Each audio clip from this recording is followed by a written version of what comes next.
Hello दोस्तों, स्वागत है आपका आपके अपने चैनल टेक वीडियोपीडिया पर। टेक वीडियोपीडिया पर अभी हम डिस्कशंस कर रहे हैं front end web development course के ऊपर। एक ऐसा कोर्स जिसको हमने डिजाइन करा है बिल्कुल बिगनर लेवल से एडवांस लेवल के ऊपर।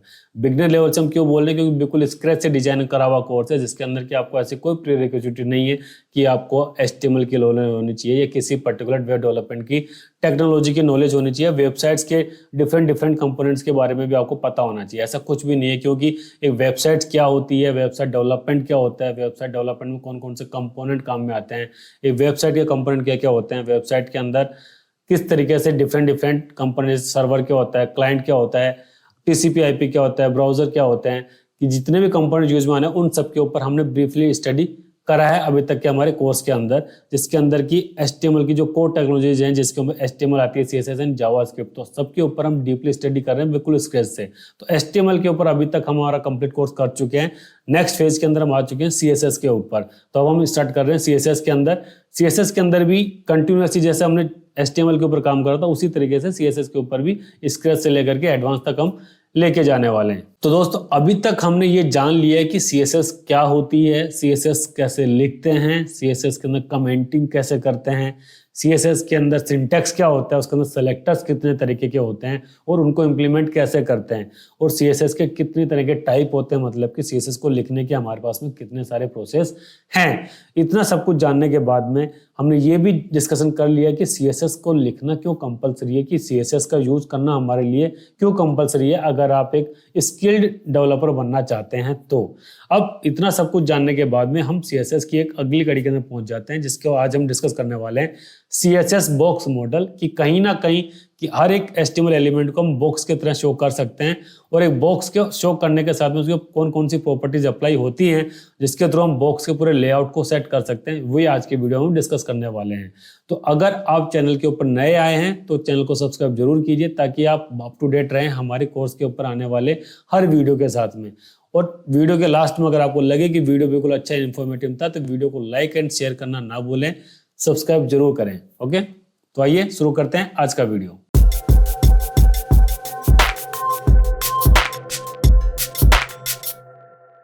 CSS box model. Basically CSS box model क्या होता है? Each and every element of HTML surrounded by a box. एक से कोई भी HTML का एलिमेंट हो, एक बॉक्स की तरह उसका बिहेवियर होता है, तो उसके ऊपर जितनी भी स्टाइलिंग के लिए जितनी भी प्रॉपर्टीज अप्लाई होती है, इसी बात को माइंड में रख के करी जाती है कि वो एक बॉक्स के ऊपर अप्लाई हो रही है।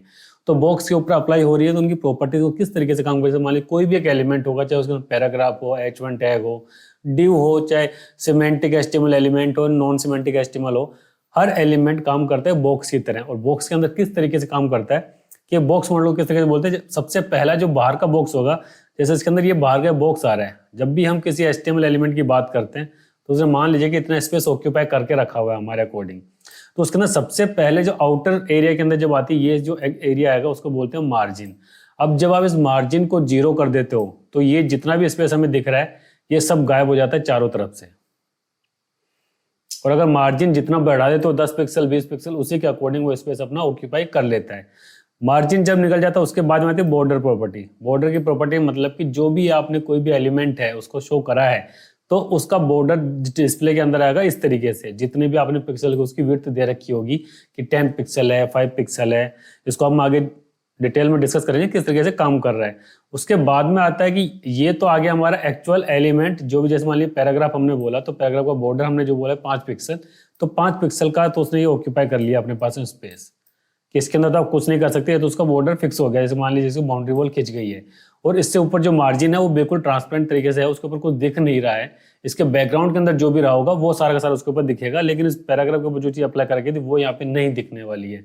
उसके बाद में प्रॉपर्टी आती है पैडिंग। पैडिंग जिस तरीके से मार्जिन उसके आउटर स्पेस के अंदर, जब फिर जो बॉक्स की प्रॉपर्टी आ रही है, ये एलिमेंट की बाउंड्री आ रही है, उसके आउटर एरिया के अंदर जो स्पेस मार्जिन छोड़ के रखता है उसको मार्जिन छोड़ देते हैं। लेकिन जब बॉर्डर के अंदर अगर कंटेंट के बीच में और एलिमेंट के बॉर्डर के बीच में अगर हमें स्पेस देना हो, तो उस प्रॉपर्टी को डिसाइड करते हैं हम पैडिंग के थ्रू।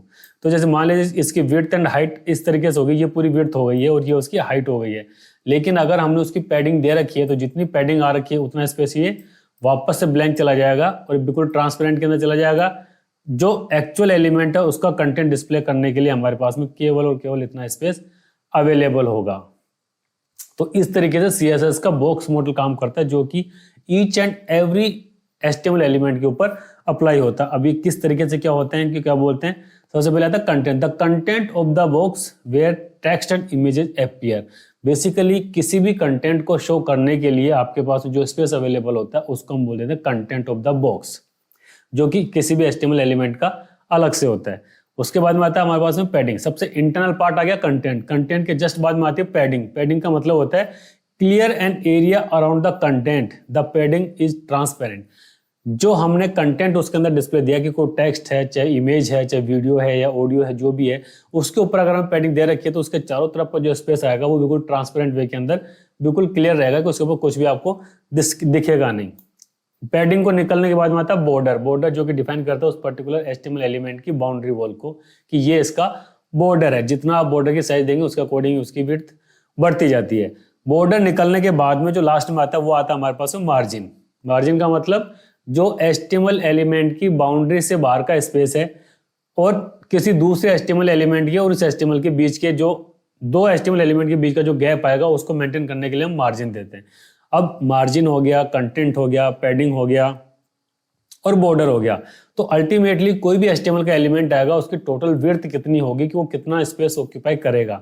अब जो हमने मार्जिन बोला, पैडिंग बोला, बॉर्डर बोला, इन सबको मिलाकर के भी इनको स्पेशली हम अलग अलग पार्ट में डिवाइड करते हैं। जैसे कि जब भी हम बात करते हैं कि ये ऊपर का पार्ट आ गया मार्जिन टॉप, अगर बॉटम का मार्जिन हमें छोड़ना है तो मार्जिन बॉटम, राइट का हो गया तो मार्जिन राइट, लेफ्ट का हो गया तो मार्जिन राइट।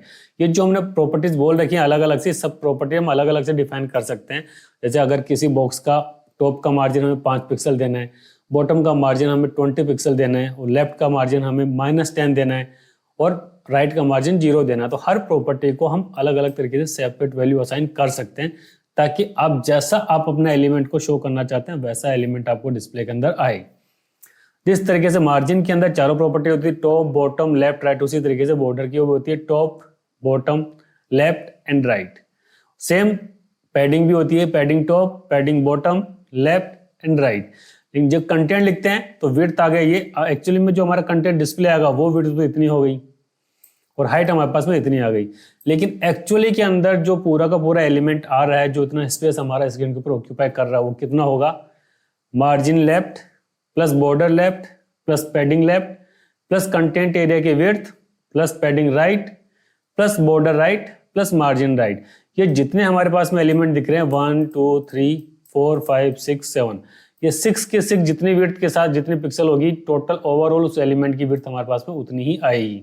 उसी तरीके से हाइट की बात करेंगे तो margin top plus border top plus padding top plus content की जो हाइट आ रही है वो plus padding bottom plus border bottom plus margin bottom. ये जो 7 के 7 एलिमेंट्स आ गए हमारे पास, 7 डिफरेंट हमारे पास पैरामीटर्स आ गए, इन सबका कंबाइंड जो होगा वो उस पर्टिकुलर एलिमेंट की हाइट होगी। तो विड्थ एंड हाइट कंप्लीट होती है CSS बॉक्स मॉडल की, उतना वो स्पेस ऑक्यूपाई हमारा करके चलता है। तो ये सभी प्रॉपर्टीज के बेस के ऊपर अलग अलग तरीके से अपन लेआउट को शो कर सकते हैं।